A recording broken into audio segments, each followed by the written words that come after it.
Hey guys, आज हम पढ़ेंगे द हिंदू टूल से कुछ वोकैब्स जो कि आपके जितने भी कॉम्पिटिटिव एग्जाम्स हैं, bank, SSC, UPSC, state banks, इन सब के लिए बहुत ज़रूरी है. It is nothing, just a 5 to 10 minute quick revision. You must take 5 minutes. Okay, so to begin with the word appeasement, जिसका मतलब होता है शांति. स्पेशली क्या होना कि कोई वॉर हुआ है या फिर कोई आर्ग्यूमेंट हुआ है, उसके बाद की जो शांति होती है उसे कहते हैं appeasement.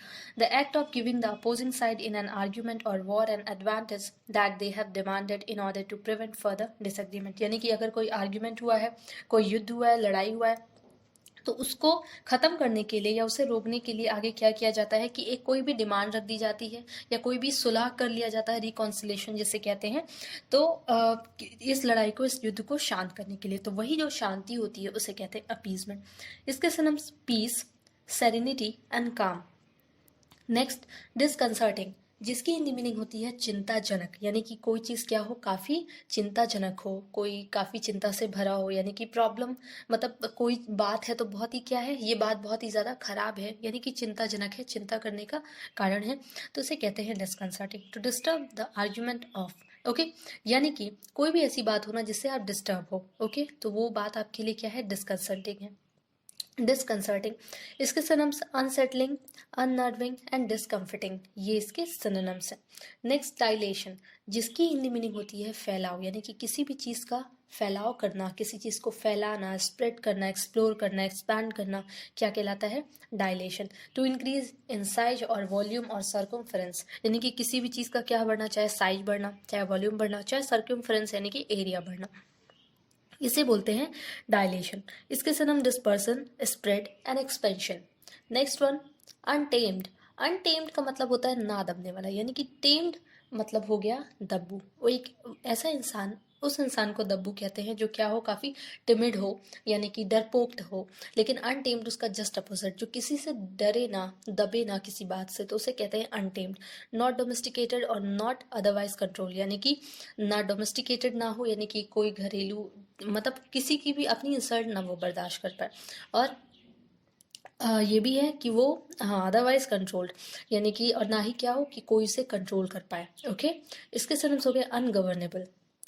नेक्स्ट, प्रॉपल, जिसकी हिंदी मीनिंग होती है प्रेरित करना, किसी भी इंसान को एनकरेज करना, ओके, या फिर एनहेंस करना, उसे स्टिमुलेट करना, क्या कहलाता है, प्रॉपल, यानी कि उसे प्रेरित करना. टू मूव, ड्राइव और पुश समबडी समथिंग फॉरवर्ड और इन अ पर्टिकुलर डायरेक्शन, यानी कि किसी भी पर्सन को क्या करना, पुश करना कि तुम आगे बढ़ो. ओके, इसके synonyms set in motion, get moving and drive. Next, imply. Imply की हिंदी मीनिंग होती है संकेत करना. ओके, जैसे बोलते हैं कि इट इम्प्लाइज दैट, यानी कि ये चीज़, ये संकेत करता है, यानी कि ये व्याख्या करता है, बताता है. Okay, imply. To suggest something in or indirect वे और विदाउट एक्चुअली सेइंग इट, यानी कि किसी भी चीज़ को क्या करना, सजेस्ट कर देना, संकेत करना, इशारा करना. ओके, बिना, मतलब डायरेक्टली उसको बताए बिना ही इनडायरेक्टली एक क्या होना कि इशारे की तरह उसे कुछ सजेस्ट कर देना.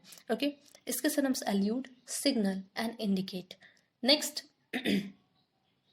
नेक्स्ट है अपसर्ज. अपसर्ज की हिंदी मीनिंग होती है चढ़ाव, यानी कि एक होता है ना चढ़ाव, आगे बढ़ना, कह सकते हो आगे बढ़ना. A sudden increase of something, किसी भी चीज़ का अचानक से बढ़ जाना, बढ़ोतरी होना उसमें, तो उसे कहते हैं upsurge. Up swing, rise, up turn, ये इसके सिनोनिम्स हैं. Next, disinflation. अब इन्फ्लेशन का मतलब होता है महंगाई, आप जानते हो इन्फ्लेशन का मतलब क्या होता है, महंगाई. अब डिसइन्फ्लेशन जस्ट इसका अपोजिट है, reduction in the rate of inflation, यानी कि जो महंगाई में जब कमी आती है, यानी कि कहते हैं ना कि जब वो घटता है, तो उस टाइम हम जो टर्म यूज़ करते हैं उसे बोलते हैं डिस इन्फ्लेशन. नेक्स्ट आपका एक फ्रेजल वर्ब है टेल ऑफ. टेल ऑफ का मतलब हो गया you speak to them angrily, यानी कि किसी भी पर्सन से कैसे बात करना, बहुत ही ख़राब तरीके से बात करना, क्योंकि उसने क्या किया हो, कुछ गलत किया हो, इसीलिए उस पर्सन से बहुत ही गुस्से में बात करना या फिर उसे इग्नोर ही करना. ओके, नेक्स्ट एंड लास्ट आपका एक ईडियम है इवनिंग ऑफ द लाइफ. अब ये देख के ही समझ में आ रहा होगा कि जिंदगी की क्या शाम, जिंदगी की शाम, यानी कि ओल्ड एज, एक आखिरी समय जो होता है, जिसे कहते हैं कि एक लिए लास्ट स्टेज होना, ओल्ड एज, उसे कहते हैं evening of the life, the final period of one's life, यानी कि किसी की भी जिंदगी का एक फाइनल पीरियड होना, एक लास्ट स्टेज होना। Last stage in the sense ये नहीं कि अभी तुरंत उसकी डेथ हो जाएगी, इसका मतलब ये है कि ओल्ड एज जिस एज में है उसके बाद कोई अब स्टेज नहीं आती, उसके बाद क्या है, सिर्फ एक डेथ। तो उसी को कहते हैं इवनिंग ऑफ द लाइफ। तो ये सारे के सारे आज के आपके वो कैप्स थे। Thank you.